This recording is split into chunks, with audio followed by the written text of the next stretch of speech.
ti confiarei, eu nada temerei, em frente eu irei, pois eu sei que vivo estás, e um dia voltarás do céu pra nos buscar, pra sempre reinarás, aleluia, só em ti confiarei, eu nada temerei, em frente eu irei, pois eu sei que vivo estás, e um dia voltarás do céu pra nos buscar, pra sempre reinarás, aleluia, só em ti confiarei, eu nada temerei, em frente eu irei,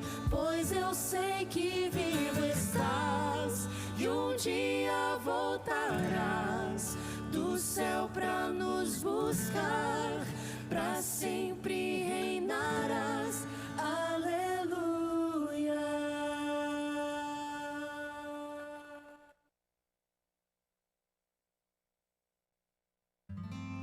Confiei no meu Senhor, e Ele me ouviu, do pecado me livrou,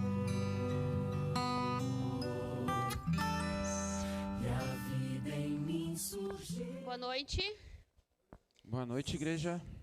Boa noite, Davidson. Tudo bem? Tudo bem? Boa noite, as irmãs que estão nos acompanhando também pelo YouTube. Sejam muito bem-vindos. Nesse exato momento, eu tenho um recadinho para vocês. Dia 15, nós teremos a nossa festa das primícias, né? Então, quem tiver aquela oferta especial para Deus, vocês podem trazer. Mas vem junto com a família de vocês, que é o bem mais precioso, né? Que Deus reservou para nós. E nesse exato momento, vou convidar vocês para cantar, né, para a gente iniciar nosso domingo louvando a Deus e também aquecendo o nosso coração com o frio que está chegando aí. Então é muito bom a gente louvar o nome de Deus. Amém. O Cris vai colocar a música Mensageiro do Mensageiro.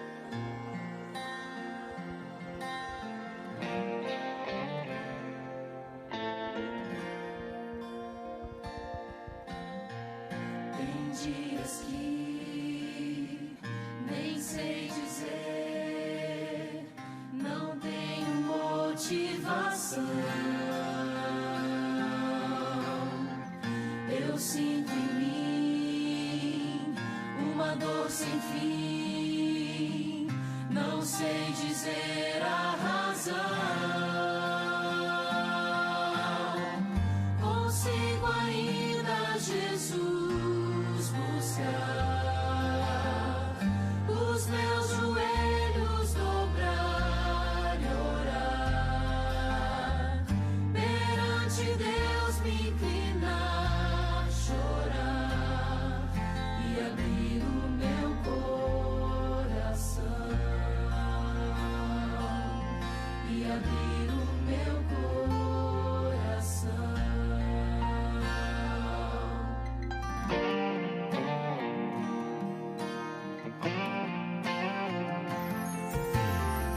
Já posso ver o sol brilhar, o vento e a paz vem soprar. Sem hesitar, irei sair, de meu Jesus vou falar.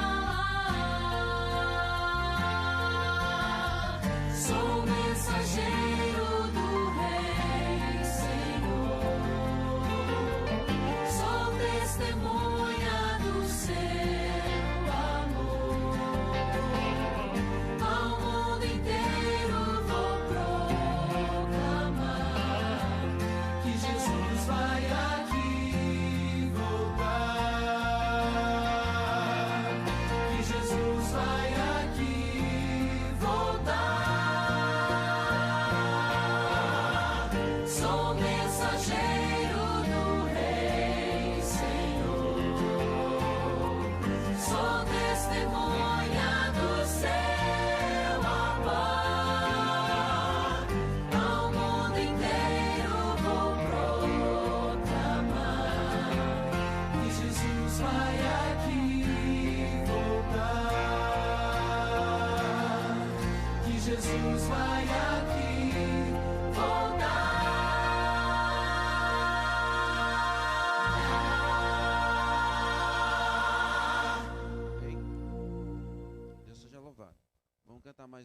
música, essa já é conhecida.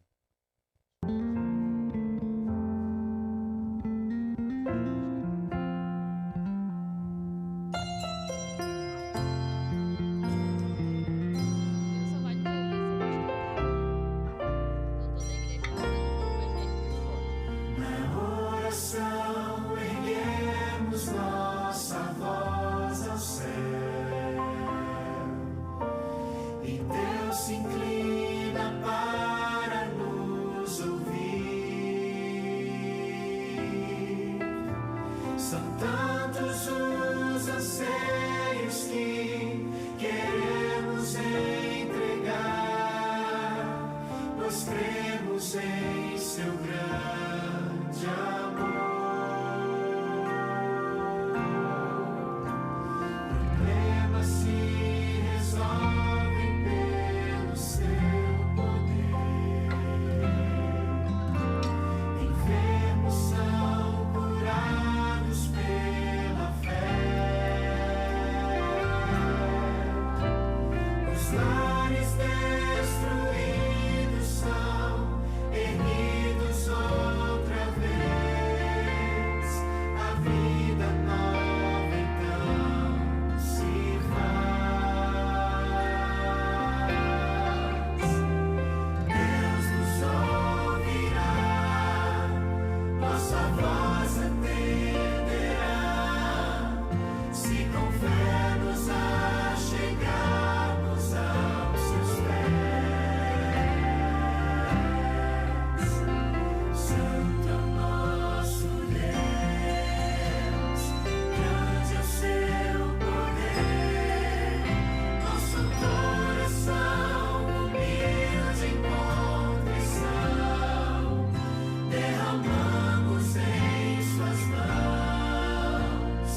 Cumpra-se em nós então o seu querer.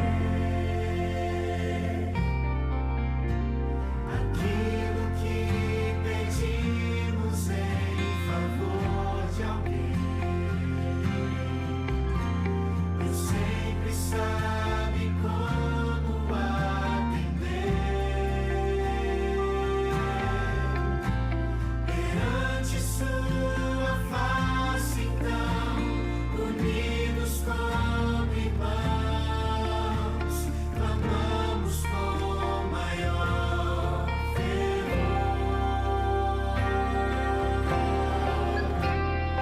Deus nos ouvirá, nossa voz atenderá, se com fé nos achegarmos aos seus pés. Santo é o nosso Deus, grande é o seu poder. Nosso coração humilde em contrição derramamos em suas mãos. Cumpra-se em nós então o seu querer.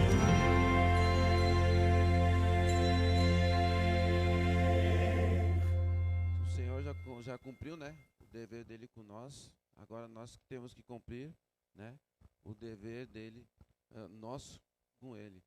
Te convido agora a se colocar de pé, a gente cantar mais um louvor ao nosso Deus.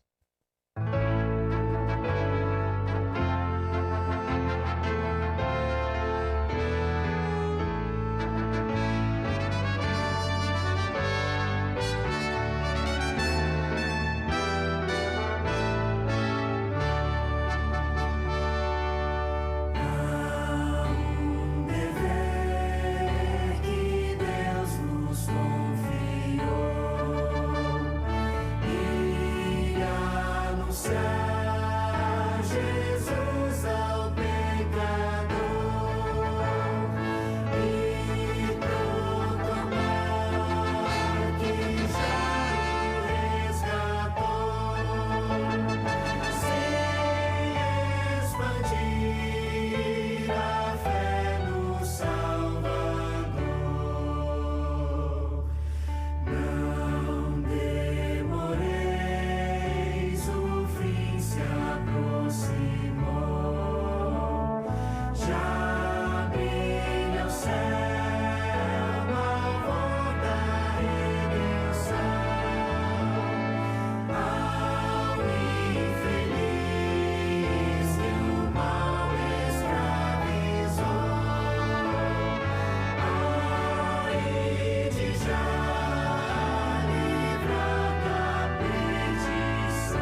Gostaria de meditar com vocês em 1 Timóteo, capítulo 4, versículo 4 e 5.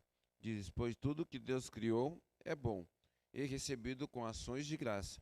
Nada é recusável, porque pela palavra de Deus e pela oração é santificado. Todas as criações do Senhor são boas, e tudo isso deve ser aceito e recebido para nossas vidas.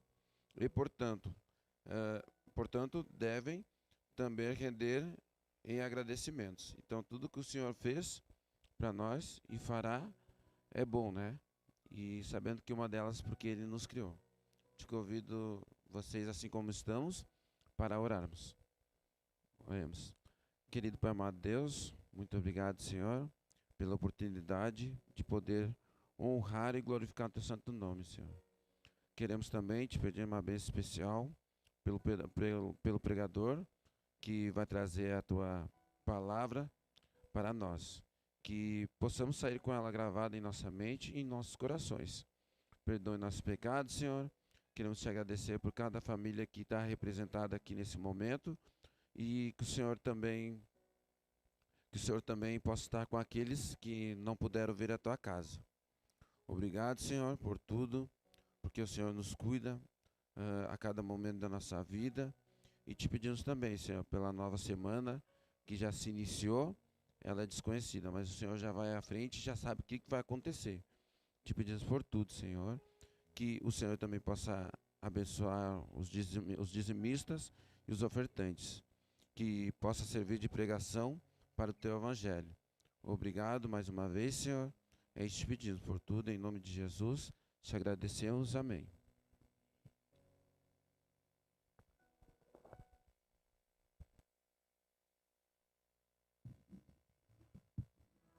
O pastor Pavel e sua esposa Valentina decidiram colocar Deus em primeiro lugar, mesmo em meio às dificuldades. Como seu exemplo pode nos ajudar a colocar Deus em primeiro lugar hoje? O pastor Pavel e sua esposa Valentina eram responsáveis por servir uma pequena igreja, que ficava a quase 15 quilômetros de distância de sua casa. Era uma viagem arriscada e cansativa, que os deixava cansados e famintos. Mas era impossível encontrar pão nas prateleiras das lojas em Sukhumi, capital da Geórgia, região separatista da Abcásia. Isso foi em 1993, durante um conflito armado entre as forças georgianas e Abkhaz, o que resultou em uma grande escassez de alimentos. Havia poucas padarias que vendiam pão à noite e, por isso, toda vez que Valentina se arriscava a viajar, já não havia pão disponível. Um dia, após o culto de adoração, Maia, que frequentava a igreja, ofereceu pão a Valentina, mas ela recusou. Maia, com um coração generoso, insistiu e chorou. Então Valentina dividiu o pão em dois, metade para ela e metade para Maia. No caminho de volta para casa, eles encontraram uma senhora, muito magra e suja, implorando por comida, pois estava morrendo de fome. Valentina lembrou-se da alegria que Maia havia experimentado quando compartilhou o pão com ela. Será que eles teriam coragem de partilhar sua bênção também, mesmo em uma situação tão difícil? Valentina então abriu sua bolsa e dividiu a metade do pão que eles tinham com a senhora, que o recebeu com lágrimas de alegria. Valentina e Pavel continuaram a caminho de casa com um sorriso de alegria no rosto. Essa pequena e única experiência foi maior do que sua fome. Às vezes, colocar Deus em primeiro lugar envolve compartilhar o que se tem com os outros, mesmo em meio à escassez de recursos. O pastor Pavel e Valentina colocaram Deus em primeiro lugar, apesar das dificuldades. Sua coragem nos inspira hoje. Jesus renunciou a tudo para nos redimir, e seu amor nos leva a colocar seu reino em primeiro lugar em nossa vida. Ao devolvermos nosso dízimo e ofertas, que sejamos desafiados a colocar Deus em primeiro lugar.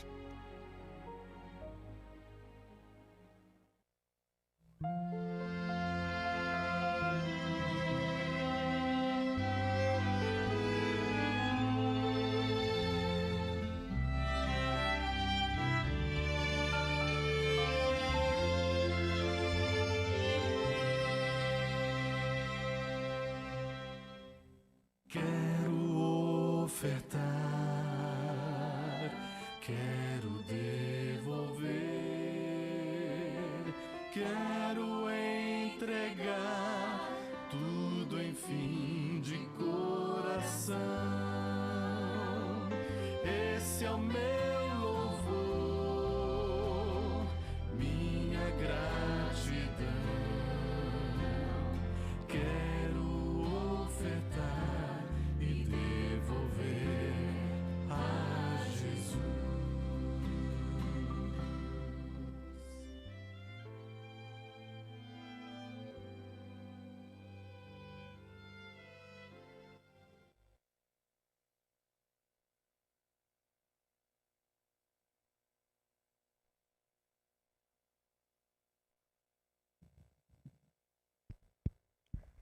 Boa noite, mais uma vez.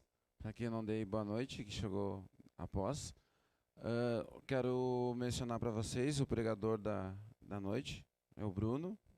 Ele trabalha junto comigo e eu fiz o convite para ele e ele aceitou. Então hoje a mensagem é com ele. Deus te abençoe nesse momento.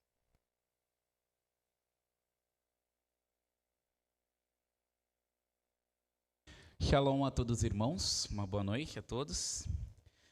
Antes da gente iniciar a meditação, convido os irmãos a gente fazer mais uma oração. Então, fechem seus olhos e vamos invocar o nome do Senhor mais uma vez. Amém? Meu Deus, nesse momento invocamos o seu nome aqui entre nós, já louvamos aqui, entregamos nossos dízimos, nossas ofertas, e nesse momento a gente pede que o Senhor nos use como um vaso em tuas mãos, principalmente eu, pois a mensagem ela também serve para me fortalecer, mas assim como todos os irmãos. Que a mensagem ela fique gravada no nosso coração, sirva para nos fortalecer e nos aproximar mais e mais de Ti. Pedimos perdão pelos nossos pecados, pelas nossas falhas, pois são eles que nos impedem de ouvir o som da Tua voz e de fazer a Tua vontade. E se tem alguém aqui essa noite que está desanimado, se está preocupado, se está angustiado, se o Satanás tem botado alguma armadilha na vida dessa pessoa, que nesse momento envie seus anjos para que faça isso cair por terra em nome de Jesus Cristo. Para que essa pessoa possa se concentrar 100% nessa noite, na mensagem, e que ela saia fortalecida e com uma porção dobrada do seu Espírito Santo. Obrigado por tudo, em nome do Pai, do Filho e do Espírito Santo. Amém. Então, irmãos, eu convido a todos a... Vou aprender a mexer aqui, tá? Convido todos a abrirem a sua Bíblia em Mateus 24, por favor, que hoje a gente vai falar sobre a parábola das 10 virgens, que é uma parábola muito interessante, né? E quem achou, diga amém, e quem não achou, diga misericórdia, para a gente poder acompanhar todos juntos. Todos encontraram? Amém. Eu não vou ler toda a passagem, porque eu creio que os irmãos já conhecem. Eu vou destacar os pontos importantes que vão nos acrescentar essa noite, bastante assuntos que talvez vão nos aproximar mais de Cristo, né? Então, como vocês conhecem, a parábola das 10 virgens, ela fala ali, ela vem, na verdade, é importante destacar o que tem antes, né? Porque ela está em Mateus 25. Mas se a gente fosse ali em Mateus 24, o que a gente vê? O sermão profético, o princípio das dores, a grande tribulação, a vinda do Filho do Homem, a parábola da figueira, exortação de vigilância, temos a famosa parábola do servo fiel e mau, né? E aí a gente chega na parábola das 10 virgens. Então você observa que Jesus ali ele começa a falar como é que vai estar a terra antes da sua vinda, correto? Então ele começa a destacar ali alguns sinais, né? E a gente sabe que ele não diz que a coisa vai ficar boa, ele diz que a coisa vai ficar bem complicada, mas ele diz, olhem para cima, pois eu estou voltando. E aí, então, em Mateus 25, a gente chega na parábola das 10 virgens. E que mensagem que ela tem para nós? Então, como a gente já conhece, temos as 10 virgens ali que elas estão aguardando o seu noivo, e elas são conhecidas como 5 prudentes e 5 imprudentes. Em outras traduções, elas são chamadas de loucas, correto? E a gente vê ali que o noivo, ele demora para chegar, então todas adormecem. E aí vem o grande grito ali, né? O noivo chegou. A gente vê isso a partir do versículo 16, no versículo 6. Então eu quero que você foque aí na sua Bíblia agora a partir do versículo 7, tá? Mateus 25, versículo 7. Então todas aquelas virgens se levantaram e prepararam as suas lamparinas. E as imprudentes disseram às prudentes: deem-nos um pouco de óleo que vocês trouxeram, porque as nossas lamparinas estão se apagando. Versículo 9. Mas as prudentes responderam: não, porque então vai faltar tanto para nós como para vocês. Vão aos que vendem e comprem óleo para vocês. Né? E entra esse ponto importante, o que essa mensagem ela tem a dizer para nós, o que o Espírito de profecia comenta. Mas eu quero que você reflita essa noite. Assim como o que estava antes do Mateus 25 tem lições importantes, será que aqui nessa passagem Jesus ele está nos ensinando a negar o nosso próximo, porque elas não emprestaram óleo. E o mandamento não é amar o nosso próximo como a nós mesmos, o agape, amar o seu próximo ao ponto de dar a vida por ele. Jesus ele está te convidando a negar algo para as pessoas no tempo do fim? O que vocês acham? Vamos estudar essa noite.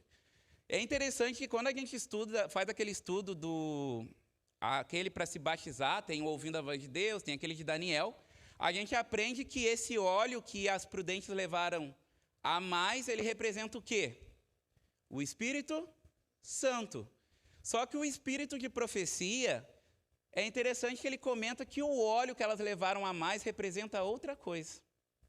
E essa é a parte importante para nós essa noite, e eu peço que cada um de nós reflita. Vamos lá então. Veja o que o Espírito de profecia comenta que representa o óleo. O óleo representa o caráter. O óleo é a justiça de Cristo, representa o caráter, e o caráter é intransferível.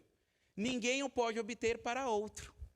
Ou seja, por que elas não puderam emprestar o óleo? Porque o óleo representa aquela santidade que elas buscaram diariamente. E você não tem como dar sua santidade, você não tem como dar sua busca diária para outra pessoa. O que isso tem a ver, irmão Bruno? Isso tem a ver com a sua caminhada pessoal com Cristo todos os dias. Você tem buscado Ele todos os dias? Porque vai chegar um dia que vai ser tarde demais para você buscá-lo. Como está a sua caminhada com Ele? Outra coisa, Bruno, tá, e as 10 virgens? O que tem a ver com nós? Agora vai chegar a parte que vai ficar mais interessante. As 10 virgens, elas representam 2 classes de cristão. E eu preciso destacar que a gente sabe que apenas do grupo, dos 2 grupos foi ter um encontro com o mestre, o outro não. E o que vai diferenciar se você vai ter um encontro com Cristo ou não, é qual lado você está nesse grupo das 10 virgens. Você se preparou? Ou você está esperando para dar o grito e se preparar de última hora? Entra essa questão. Vamos ler junto? Sempre houve 2 classes entre os que professam ser seguidores de Cristo, enquanto uma classe estuda a vida do Salvador e sinceramente busca corrigir seus erros, defeitos e conformar-se ao modelo, a outra classe evita as verdades claras e pratica que lhes põe os erros. Querem que eu traduza para vocês? A classe prudente é aquela classe de cristão que ela olha para Cristo e ela faz o que o Davidson falou. Jesus, o que você espera de mim? O que você quer que eu faça? Jesus, quando eu for te oferecer um culto, que tipo de louvor o Senhor quer que eu te ofereça? Que tipo de sermão você quer que eu passe na igreja? Qual é a forma de adoração que o Senhor quer? E a classe imprudente, ela representa uma classe que está muito grande na nossa igreja adventista. Ela chega na igreja e fala assim, ó, Deus, eu vou te oferecer o louvor que eu acho melhor, com o ritmo que eu mais gosto, eu vou oferecer o tipo de louvor que eu considero mais agradável aos meus ouvidos e não constrange a mim por causa dos meus pecados, pois não me condena, e eu vou fazer as coisas da forma que eu quero. Isso aí é uma adoração correta a Deus?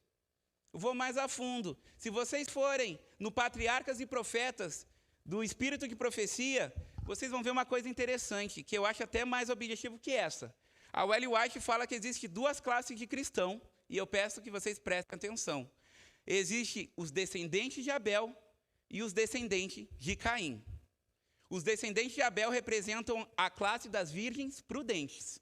E os descendentes de Caim representam a classe das virgens imprudentes. Por quê? Qual é a diferença? Vamos lembrar? Abel, ele ofereceu o sacrifício a Deus, Deus se agradou? Por que Deus se agradou do sacrifício dele? Porque ele ofereceu exatamente o sacrifício que Deus queria. Ele não ofereceu aquele que ele achava melhor. Já Caim, o que acontece?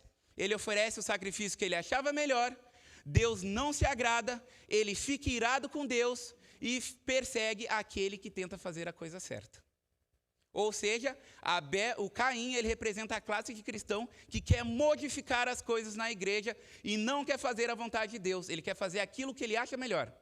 Já Abel representa a classe de cristão que ele olha para Jesus, como o irmão Davidson falou, e diz, Jesus, o que você espera de mim? Eu quero ser aquele tipo de cristão que você quer que eu seja, e não o tipo de cristão que eu acho melhor. E eu estou disposto a corrigir meus erros. Que tipo de cristão temos sido diariamente?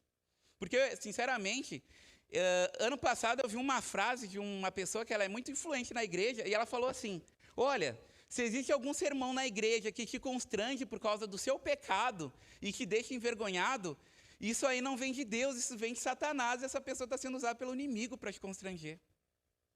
E eu fiquei surpreso, porque eu imagino que essa pessoa que falou isso, ela nunca leu como é que era o sermão dos protestantes.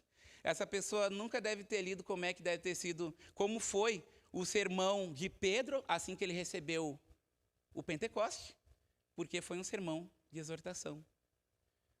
E o que eu li com vocês ali? As virgens prudentes, elas estão dispostas a reconhecer seus erros e modificar. Já as imprudentes, elas não querem ser condenadas. E você sabe que se você estudar o Espírito de Profecia e existir um sermão que te constrange, é o Espírito Santo tocando no seu coração, te dando a oportunidade de você mudar. Porque a gente está num processo diário. Lembra que eu falei? Como é que está o seu processo diário? Você está sendo aquilo que Cristo espera que você seja? Ou você está oferecendo o que você acha melhor para Cristo? Isso vai diferenciar como é que está a nossa busca diária, né? Vamos continuar então, irmãos? Ali a gente vê também que, aqui eu vou resumir, tá? Mas a classe das virgens loucas, elas não eram hipócritas. Por quê? Eu quero destacar que os descendentes de Caim, como diz no Patriarca dos Profetas, eles são agentes de Satanás, tá? Precisa ser bem objetivo. E os descendentes de Abel são agentes de Deus. Por quê? Aquele que faz a vontade de Deus é um servo de Deus. Aquele que atrapalha o reino do céu e quer modificar as coisas que Deus pede, automaticamente ele é o quê? Quem é aquele que quis modificar o governo de Deus? Satanás. Então, aquele que guarda a vontade dele é um agente dele. Ok, Bruno, então, o que tu quer dizer com isso?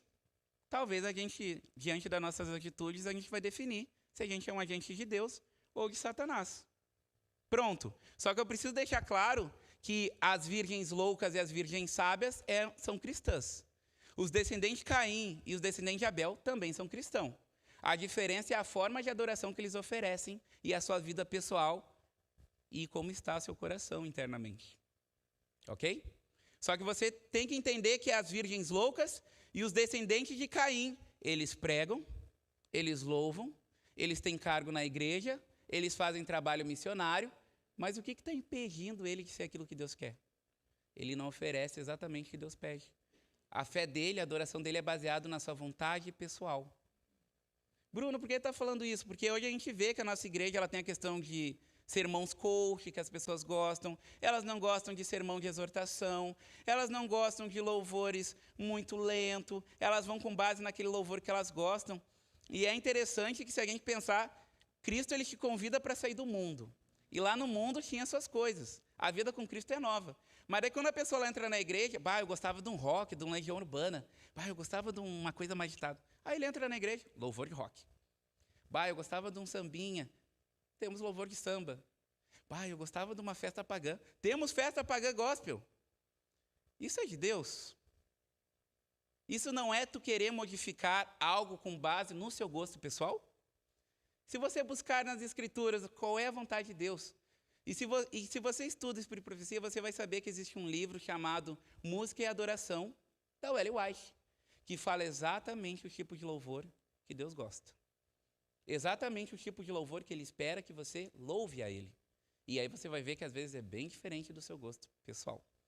Então, entra essa questão, como está? A gente está se baseando no nosso gosto pessoal ou estamos fazendo exatamente aquilo que Deus nos pede? Né?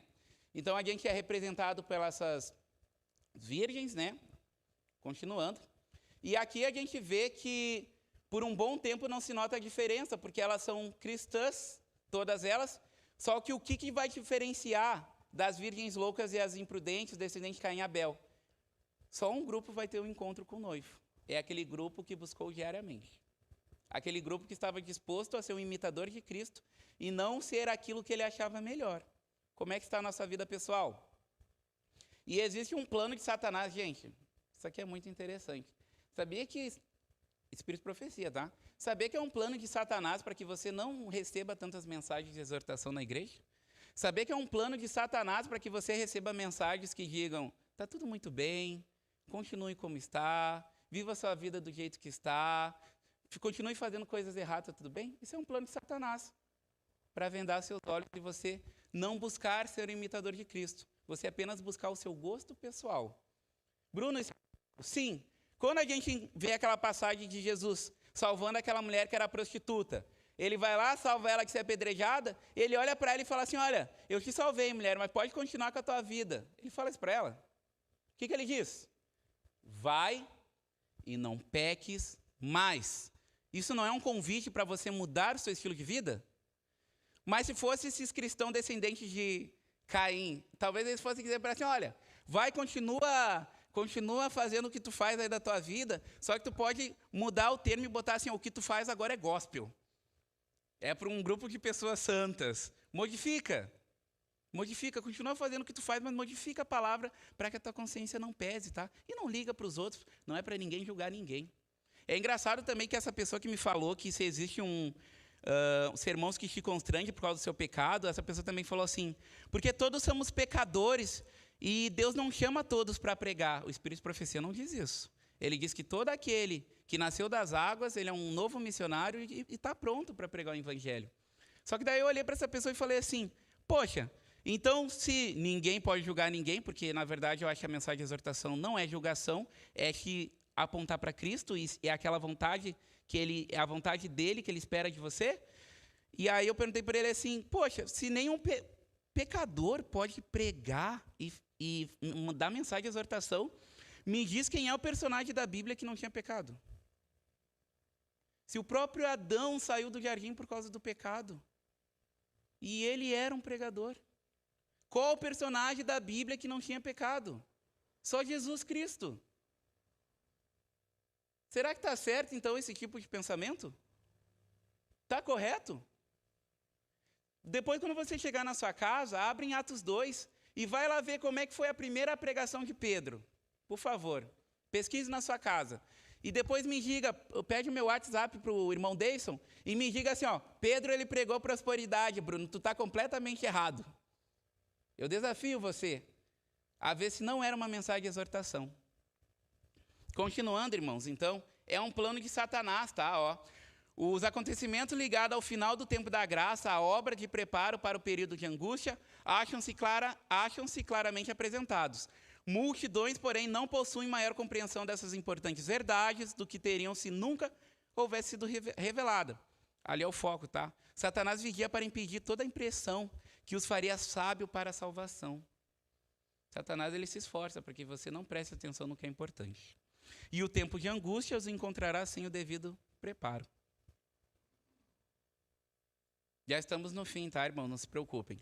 Se você for em Lucas 12, né, tem a parte ali que Jesus fala, então, mas o que me negar diante dos homens será negado o que me negar diante dos homens será negado diante dos anjos de Deus. Agora eu te pergunto, sem você ler antes, é possível negar a Cristo com as minhas atitudes ou eu só posso negar a Cristo com as minhas palavras? O que vocês acham? Posso negar a Cristo e me tornar um anticristo com as minhas atitudes? Vamos ler juntos? Os homens podem negar a Cristo pela maledicência, por conversa destituída de senso, conversas inúteis o tempo todo, por palavras inverídicas, meias-verdades, né? Aquelas mentirinhas pequenas, palavras inverídicas ou descorteses. Aquelas pessoas que são grossas, arrogantes e oferecem ofensas gratuitas para o seu próximo. Existe bastante gente assim, infelizmente. Podem negá-lo esquivando-se das responsabilidades da vida, pela busca dos prazeres pecaminosos, gosto pessoal. Podem negá-lo conformando-se com o mundo, vendo as coisas erradas e dizendo que está tudo bem, que é a vontade de Deus. Por uma conduta indelicada, você ser uma pessoa que gosta de ofender os outros, ser grosso, arrogante, pelo amor das próprias opiniões, pela justiça própria, por nutrir dúvidas, por ansiedades desnecessárias e por deixar-se estar em sombras. Por todas essas coisas declaram não ter consigo a Cristo. E qualquer que me negar diante dos homens, diz ele, eu o negarei também diante do meu Pai que estás no céu. Agora entra a questão da reflexão pessoal. Minhas atitudes diárias têm negado a Cristo? Ou eu tenho sido motivo de honra? Você já parou para pensar que quando você tem atitudes desse tipo, você dá motivo para o Satanás chegar lá em Jesus e falar assim, olha só, você morreu por ele na cruz, mas ele está nem aí. Bonito, né? Valeu a pena morrer por ele? Que bacana, que bacana. Ou a sua vida dá motivos para Jesus ir lá e falar, olha, morri por ele, mas ele está dando valor ao meu sacrifício. Como está sendo a sua vida? Como está sendo a minha vida diária? Já estamos no fim, não se preocupe, irmãos. Esse é o último, tá? Apocalipse 3, 19 e 20. Convido você a ler na sua casa também. Se você está triste pelas coisas que têm acontecido na igreja, e você lê a carta de Laodiceia, você vai ver que bate direitinho com as características que estão nos dias de hoje. São pessoas que elas são pobres, miseráveis, mas elas se sentem ricas, porque elas acham que sabem tudo. E Jesus ele fala assim, olha, compre de mim vestimentas, colírio, porque você é um miserável e você precisa de mim. Eu vejo essas pessoas que não querem ser imitadores de Cristo, mas elas se denominam cristão. Eu vejo ela como esse tipo de pessoa, e às vezes eu posso ser esse tipo de pessoa, quando eu não estou disposto a olhar para Cristo e dizer, Cristo, o que você espera de mim? Leiam comigo então. Apocalipse 3, está aí na tela, né? Eu repreendo e disciplino todos aqueles que eu amo. Lembra que o irmão falou que se existe mensagem de repreensão é do Satanás? Olha, então a carta de Laodiceia foi escrita pelo capeta, então, né? Eu repreendo e disciplino todos aqueles que eu amo, seja, pois, dedicado e mudem a forma de pensar e o quê? E viver. Não é uma exortação?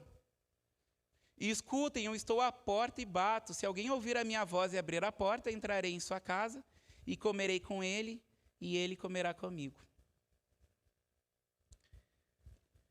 Sabe que, às vezes, a gente, na nossa caminhada cristã, a gente acha que abrir a porta do coração é tipo, tu abriu a porta do teu coração para Jesus uma vez, ele entrou e ficou. Mas eu preciso ser claro para você, isso vai te ajudar na nossa caminhada cristã, se você não sabe. Você abre a porta do seu coração para Jesus Cristo todos os dias, a todos os momentos, diante de todas as suas decisões e diante de todas as suas ações. É assim que você abre a porta do seu coração. Não é algo que acontece e fica fixo. Isso só vai acontecer na chuva serôdia. Mas no momento estamos na chuva temporânea, no momento da preparação. Se você não tem o solo do seu coração preparado para receber a Cristo, você não recebe a chuva serôdia, que é a conclusão. Como está o nosso coração? O Espírito de Profecia ele diz que às vezes o coração da pessoa está sujo, está cheio de gostos pessoais, tem tanta sujeira lá que não dá nem para abrir a porta para receber a Cristo. Como está o nosso coração? Está disposto a permitir que Cristo entre e tire tudo aquilo que não agrada a Ele? Ou a gente é aquele tipo de cristão imprudente, descendente de Caim, que diz assim, Cristo, tu até pode entrar no meu coração, mas tu não pode reclamar de nada e o que eu te oferecer tá bom. Não vou modificar nada. Ou você é aquele cristão que está disposto a abrir a porta do seu coração e diz, Cristo, entre, modifique tudo o que você quiser, pois eu quero ser aquilo que o Senhor espera de mim. Eu reconheço que eu preciso mudar e eu preciso de ti. E eu quero estar pronto para quando o Senhor chegar. E você tem que entender que se você não estiver pronto quando Jesus chegar, você vai fazer parte daquele grupo que vai pedir para as pedras caírem na sua cabeça. Porque você vai dizer, não me preparei. Meu Deus, eu não estou pronto. Acaba comigo, Deus, por favor. E vai ser tarde.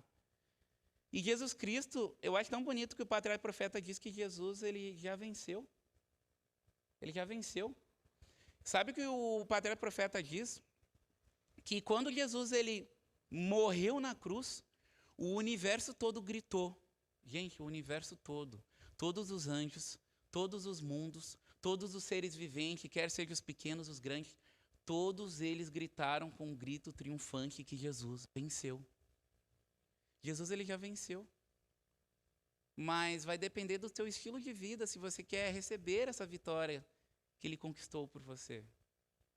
E dependendo das suas atitudes, você vai negá-lo e vai dizer, eu não quero. Eu não preciso disso. Eu quero adorar um outro Deus. E isso vai definir. Então, nesse momento, eu vou pedir para o sonoplasta botar a música que a gente combinou. E eu peço que você aí no banco feche seus olhos, reflita, eu também vou refletir. E se você reconhece que você precisa ter um encontro novamente com Cristo, você precisa mudar as suas atitudes, você precisa abrir a porta do seu coração, vem aqui à frente e vamos orar junto. Pois eu reconheço que eu preciso mudar diariamente. E se você se sentir à vontade, venha e vamos orar junto. Vamos pedir perdão pelas nossas falhas e vamos sair transformado hoje aqui essa noite com uma porção dobrada do Espírito Santo. Então pode tocar o louvor para nós, irmão. E se você se sentir à vontade, vem aqui à frente. Mas nesse momento eu te convido a fechar seus olhos e conversar com Deus.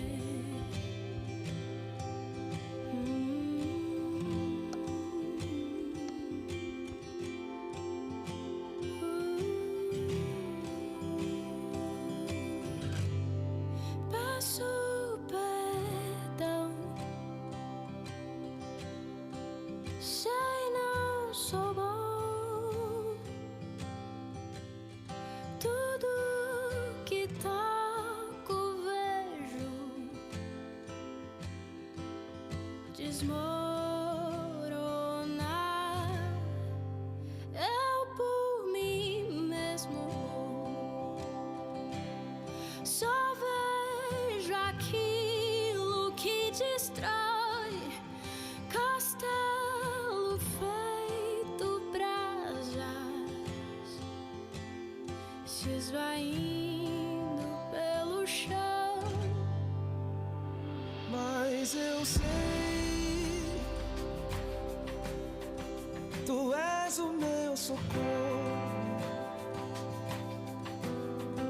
desfaz meu egoísmo, como se fosse a primeira vez. Devolve o meu sorriso, conserta o acordo, escreve a nova história, traz sentido à vida, é o nosso encontro. Eu reconheço que nada sou sem ti. Não quero ser escravo dos meus caprichos tão ruins, de forma plena. Meu coração fazendo um jeito novo de algo bom recomeçar. Aceito teu convite, a porta está aberta. Jantar à luz de velas clareia minha escuridão. Devolve o meu sorriso, conserta o acordo, escreve a nova história, traz sentido à vida, é o nosso encontro.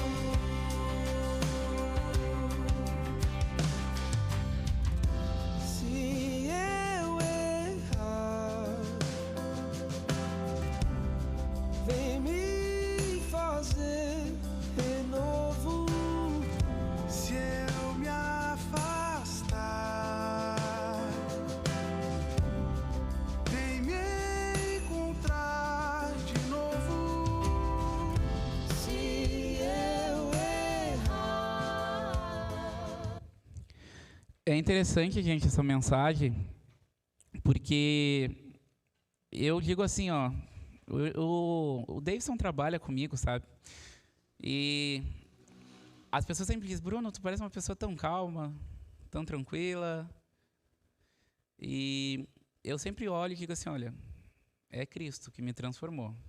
Porque eu sou uma das pessoas mais irritadas do mundo que existe. Pode me perguntar para minha esposa, ela está de prova. Mas quando eu olho para Cristo, eu enxergo assim, o que Ele espera de mim? E às vezes, quando tu tenta imitar aquilo que Cristo espera, as pessoas vão dizer assim, tu é muito bonzinho, tu é muito certinho. As pessoas te fazem de idiota, as pessoas te fazem de bobo. Por que tu quer ser assim? E o que está escrito lá em 1 Pedro? é preferível que você sofra por fazer o bem e honre a Deus do que devolver o mal com o mal. E eu preciso finalizar e mais uma vez fazer o apelo a você, porque eu já usei essa frase, eu sou como Pedro, eu sou explosivo, eu sou irritado, mas eu não sou como Judas, porque Judas negou a Jesus. Só que tem um porém. Aquele Judas negou a Jesus, mas o Pedro diz também que não o conhecia 3 vezes. E aí? Ambos não pecaram? Ambos não erraram? E olha que é interessante. E os discípulos, eles fogem, porque o tempo todo que eles andaram com Jesus, eles ficavam o tempo todo assim, quando é que ele vai virar um rei, vai me dar um cargo nesse reino, eu vou ser importante? Quando é que ele vai fazer aquilo que eu espero? E quando aconteceu as coisas, eles não entenderam, porque eles não ouviam aquilo que Jesus tinha para dizer. Então eles se assustaram, ficaram irados e perdidos. E eu pergunto para você, quando é que a gente vê os discípulos levando alguém ao batismo antes do Pentecoste? Não. Mas depois que Jesus morre, ele passa uns tempo com eles, ele diz, olha, não saiam, não preguem até que venha o Espírito Santo. E aí a gente vê que eles se unem, e agora eles começam a se unir e dizer, gente, a gente deve fazer aquilo que o mestre pediu, exatamente o que o mestre pediu, e vamos clamar para entender o que ele espera de nós. E agora seremos o tipo de cristão que ele quer que a gente seja, pois agora a gente ouviu as suas palavras verdadeiramente e a gente está disposto a mudar. E aí quando eles se arrependeram do seu estilo de vida que era ruim, a gente vê pela primeira vez o quê? Pedro pregando e levando mais de 3.000 pessoas ao batismo. Por que será que às vezes a gente não consegue levar pessoas ao batismo?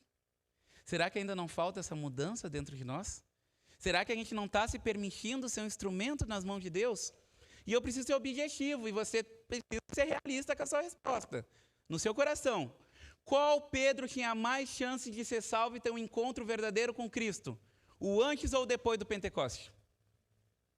Qual Pedro agradava mais o coração de Deus? Qual Pedro que era aquilo que Deus esperava? O antes ou depois do Pentecoste? E qual é a diferença do Pedro e o antes e o depois do Pentecoste? Que o antes do Pentecoste, ele era o Pedro que ele achava que deveria ser. E ele andava com Cristo da forma que ele achava que deveria. E oferecia a Cristo aquilo que ele achava melhor. Já depois, no Pentecoste, a gente vê um Pedro humilde e ele compreende, olha, eu preciso mudar. Eu preciso ser aquilo que Cristo espera de mim. E aí, pela primeira vez, a gente vê Pedro sendo usado pelas mãos de Deus. E a gente precisa entender que Deus quer usar a gente diariamente. Mas o que impede é que a gente não está disposto a abrir o nosso coração e permitir que Ele nos use. Então, nesse momento, vamos fechar nossos olhos e vamos conversar com Deus e pedir que Ele nos transforme, que essa semana, esses meses que estão por vir, até a volta, até aquele grande dia, a gente possa ser um instrumento nas mãos dEle. Fechamos nossos olhos então, irmãos. Vou dar uns 20 segundinhos para os irmãos conversar com Deus aí sozinho e eu inicio a oração.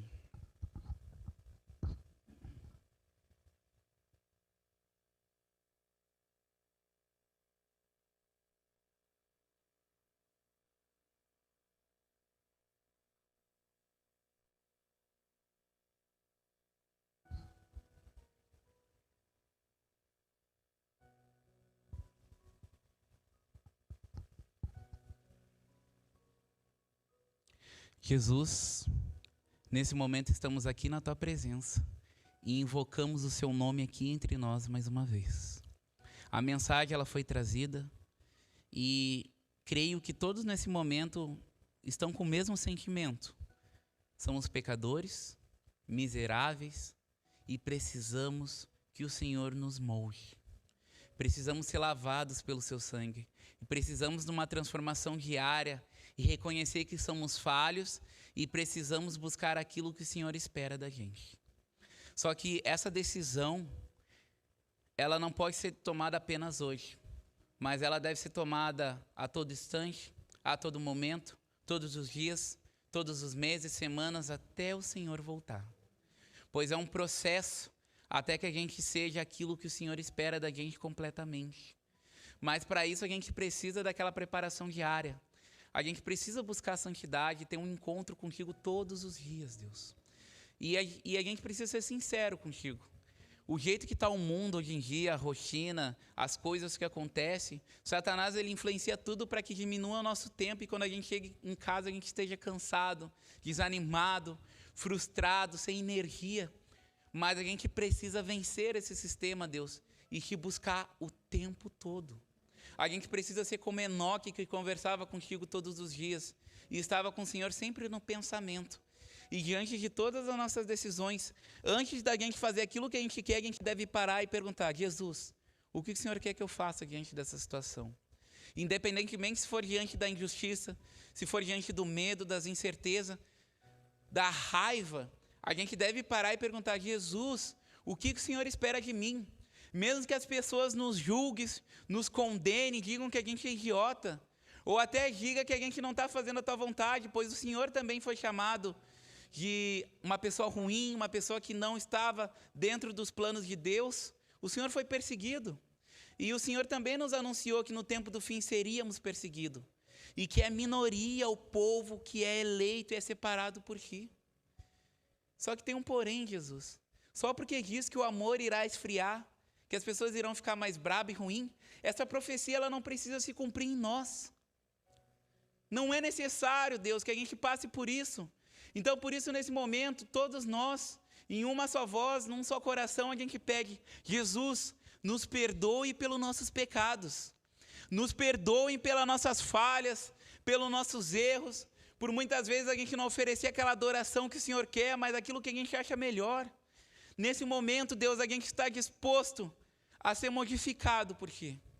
A gente quer abrir a porta do nosso coração e te convidar para que o Senhor entre e tire tudo aquilo que não te agrada. E nesse momento, Deus, eu te peço uma porção dobrada do Seu Espírito Santo para cada um de nós. E se tem alguém aqui, como eu disse no início da pregação, que o Satanás ele está botando alguma armadilha para deixar essa pessoa triste, desamparada, desanimada, angustiada, trazendo algum tipo de doença, algum tipo de adversidade, a gente pede que isso caia por terra em nome de Jesus Cristo, pois queremos ser um instrumento em Tuas mãos, Deus, queremos ser luz nesse mundo, queremos ser usados por Ti, e para isso a gente precisa reconhecer que precisamos mudar, e precisamos dizer: olha, eu não sou perfeito, mas eu estou num processo de ser aquilo que o Senhor espera de mim, me modifique, eu reconheço. E se tem alguém aqui, Deus, que precisa de uma porção dobrada do Espírito Santo, receba. Se tem alguém aqui que precisa de uma porção dobrada de coragem, de fé, de ânimo, dê para essa pessoa, Deus. Mande anjos para a casa dessa pessoa, abençoe ela, pois o Senhor sabe que Satanás, ele bota armadilhas no nosso caminho, às vezes na nossa vida pessoal, no nosso trabalho. Jesus, vá à frente com os Seus anjos, vá à frente com o Seu Espírito Santo, e que a gente tenha uma semana abençoada por meio da Tua vontade e não da nossa. Que a gente seja um instrumento Seu, com base no que o Senhor acha e não do nosso achismo. E que a nossa fé ela seja baseada na certeza no que está escrito, e não com base no nosso achismo ou gosto pessoal. Que sejamos cristãos novos, transformados e renovados. Fique com a gente, Deus, por favor, eu te peço. E mais uma vez, perdão pelas nossas falhas, pelos nossos erros, pois são eles que nos impedem de ouvir o som da Tua voz. E a Ti seja a honra e a glória para todo sempre. Em nome do Pai, do Filho e do Espírito Santo. Amém.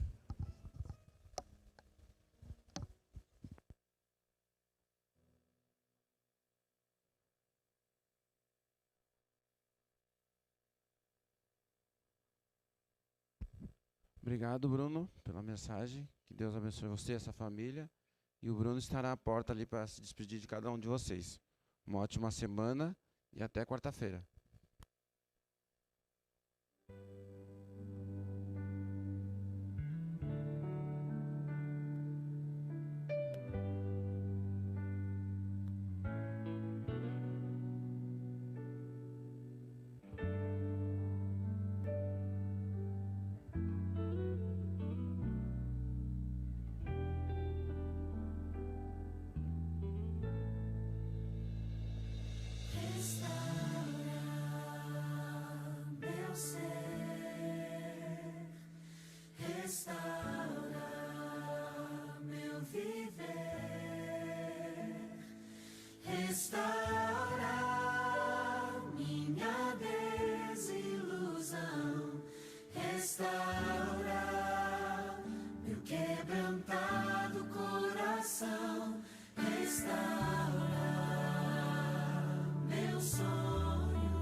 teus planos, Senhor, restaura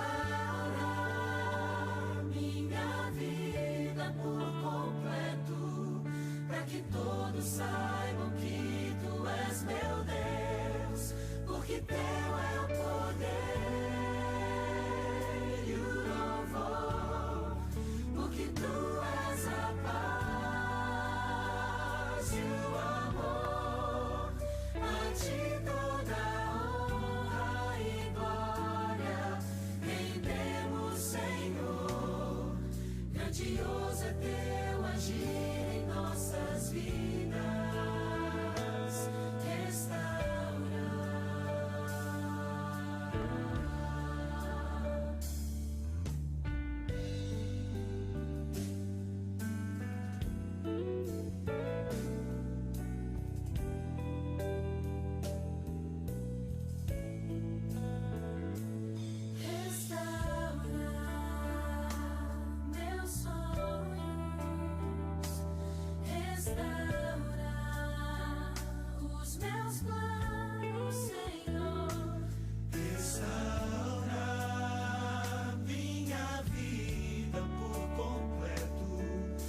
Que todos saibam